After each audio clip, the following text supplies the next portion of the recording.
Bienvenue dans cette nouvelle édition du Morning News. Au sommaire, la CEDEAO annule sa visite au Burkina Faso après l'adoption de la charte de la transition. Cette charte prévoit notamment une période transitoire de 3 ans avant des élections pour un retour à l'ordre constitutionnel.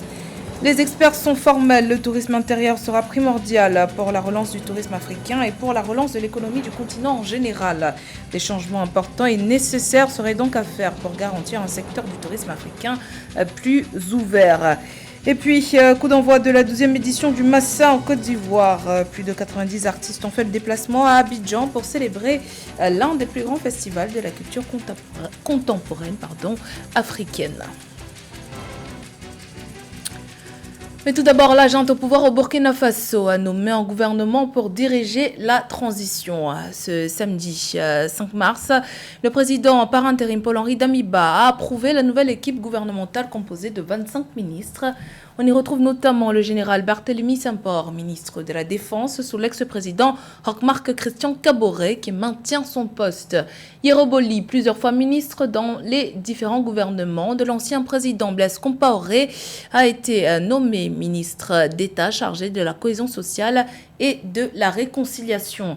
Des leaders de la société civile et des syndicats dont Lionel Bilgo et Bassel Mabazier font leur entrée au gouvernement en tant que ministre de l'Éducation nationale et ministre de la fonction publique respectivement. Ils figurent parmi la vingtaine de ministres chargés de diriger le pays pendant la transition fixée à 3 ans. Un calendrier que désapprouve la CEDEAO, qui a d'ailleurs manifesté son désaccord en annulant la visite de son président en exercice, Nana Akufo-Addo, à Ouagadougou. Visite qui était prévue pour le 3 mars. L'organisation sous-régionale devait dépêcher une délégation chargée du suivi de la situation politique du pays après le coup d'État du 24 janvier. Le point sur la situation avec Samantha Sabero. Suite à l'adoption de la charte de la transition au Burkina Faso, le président du Ghana, aussi président en exercice de la CEDEAO, a annulé sa visite. En effet, le président Nana Akufo-Addo et le chef de l'État du Niger, Mohamed Bazoum, étaient attendus à Ouagadougou, la capitale, jeudi 3 mars 2022. L'information émane d'un communiqué de la CEDEAO paru ce même jour à Abuja, au Nigeria. On ne peut pas ne pas faire du lien avec l'adoption de la charte de la transition à l'issue des travaux de la commission technique lors des assises nationales, par le fait que les assises nationales ont consacré une transition de 3 ans. Et si on fait une analyse en rapport avec les principes de la CEDEAO, c'est généralement une transition de 12 mois, minimum, maximum 18 mois.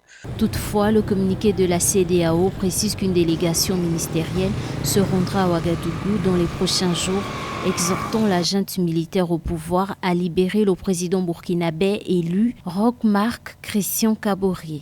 Donc c'est une mesure de prudence et surtout de chercher à comprendre un peu la situation. Si on tient compte aussi que les sanctions décidées par la CEDEAO au niveau du Mali ont suscité un tollé, au niveau de la sous-région et même au niveau de la diaspora, la CEDEAO va certainement mûrir la situation et apprécier au cas par cas chaque situation avant de décider. Donc, je crois que c'est de cette façon peut-être qu'on peut comprendre un peu cette décision d'annulation de la mission des chefs d'État, des 2 chefs d'État à Ouagadougou. La charte constitutionnelle a été adoptée mardi 1er mars 2022 à la suite des assises nationales au Burkina Faso. Elle prévoit une transition de 3 ans pour la junte militaire au pouvoir. Le document a été signé par le président du Faso, le lieutenant-colonel Paul-Henri Sandaogo Damiba. La durée des transitions est au cœur des négociations entre les pays de la région touchés par des putschs et la CEDEAO réclame qu'elles soient les plus courtes possibles.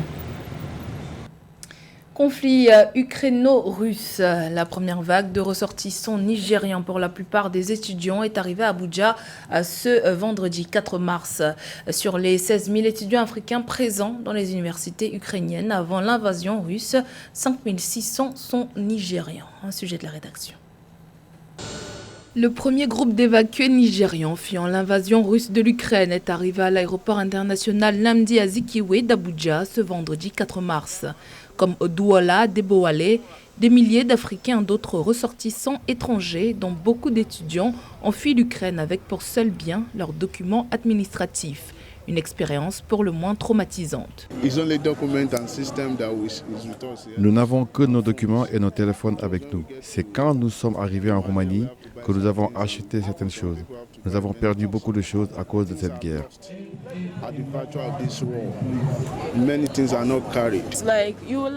C'est ta vie, même s'il faut tout recommencer à zéro, peu importe. Je suis en vie et c'est ce qui m'importe. Quant à mes parents, oui, c'est un investissement perdu, mais ils se soucient plus du fait que je sois en vie.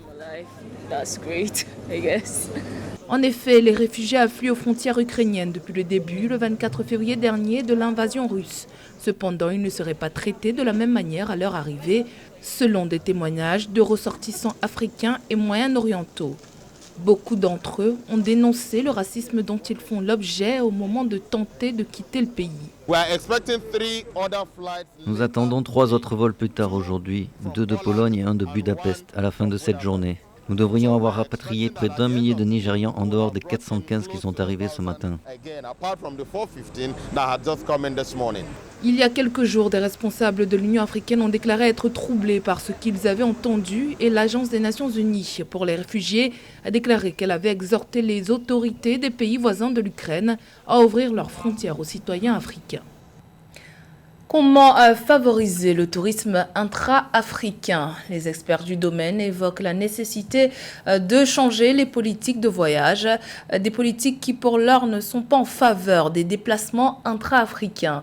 Le tourisme, un secteur qui pourrait fortement contribuer à la relance économique post-Covid-19. Marine Tolo. Révolutionner le secteur touristique pour efficacement tirer profit de la zone de libre-échange continentale africaine est l'objectif visé par de nombreux pays africains. Un secteur qui, depuis 2020, voit ses performances réduites en raison de la Covid-19. Comme solution, des experts proposent une ouverture gratuite des frontières africaines pour tous les Africains. First and foremost, tourism is catalytic characteristics, inherent ones. Le tourisme est un catalyseur avec plein de caractéristiques.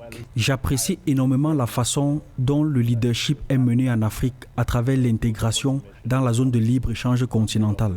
Si on parvient à situer correctement le tourisme et le voyage dans la chaîne de valeur du commerce et de l'investissement, ce sera le début de cette chaîne. Sinon, nous allons louper l'opportunité de faire découvrir le potentiel immense que possède l'Afrique.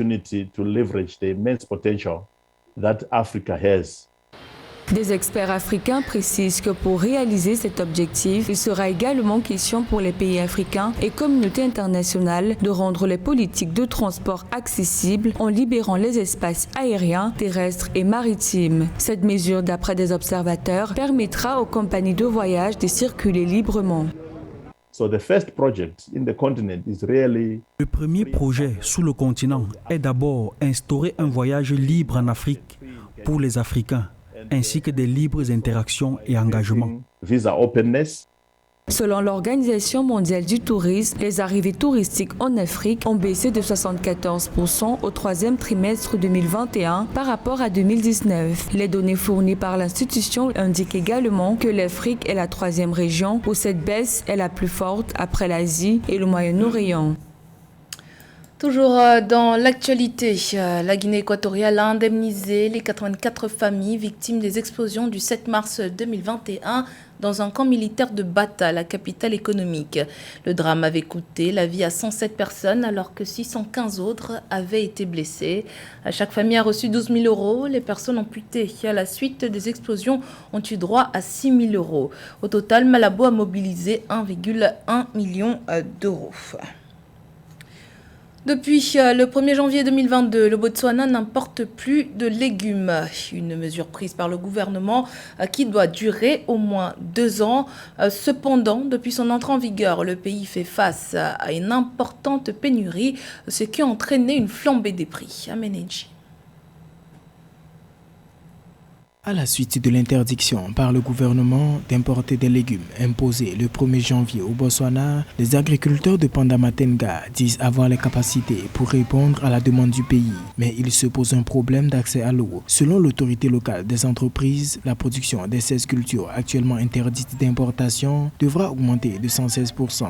Le Botswana a adopté une mesure protectionniste qui vise à protéger son économie locale et sa production locale en taxant l'importation de produits, notamment agricoles, venant de l'Afrique du Sud. Je pense que cette mesure va conduire le Botswana à développer sa production locale et surtout le Botswana sera limité par rapport à certaines contraintes, non seulement le développement de sa productivité et aussi le fait de rendre son agriculture un peu plus efficiente avec une recherche de fourniture d'eau.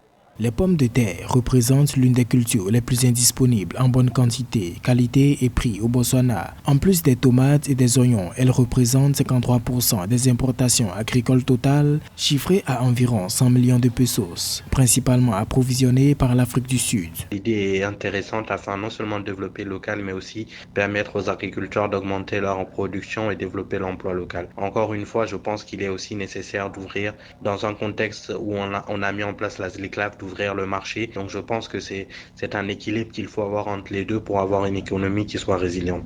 Tous les espoirs semblent reposer sur le programme de transfert d'eau dans le cadre du projet de développement agro-commercial intégré du Zambèze. Il consiste à puiser environ 500 millions de litres cubes d'eau chaque année dans la rivière Chobé et à construire un pipeline traversant Pandamatenga et d'autres régions à l'est, au nord et éventuellement au sud du Botswana.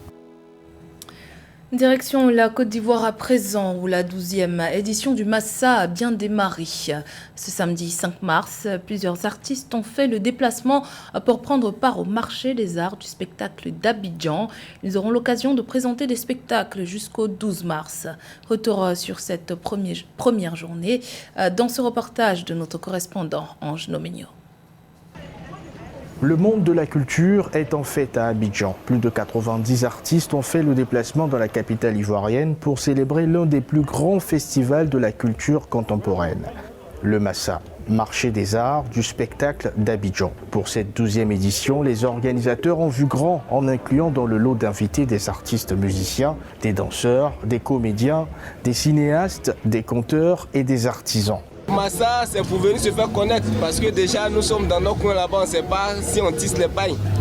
Massa ici, déjà Dieu merci, vous êtes venu m'interviewer, si j'étais dans mon coin là-bas, vous n'allez pas me voir. Donc Massa nous donne la chance à les jeunes talentueux comme nous de montrer nos savoir-faire. Le Massa s'est donné aussi l'opportunité aux Africains de consommer local.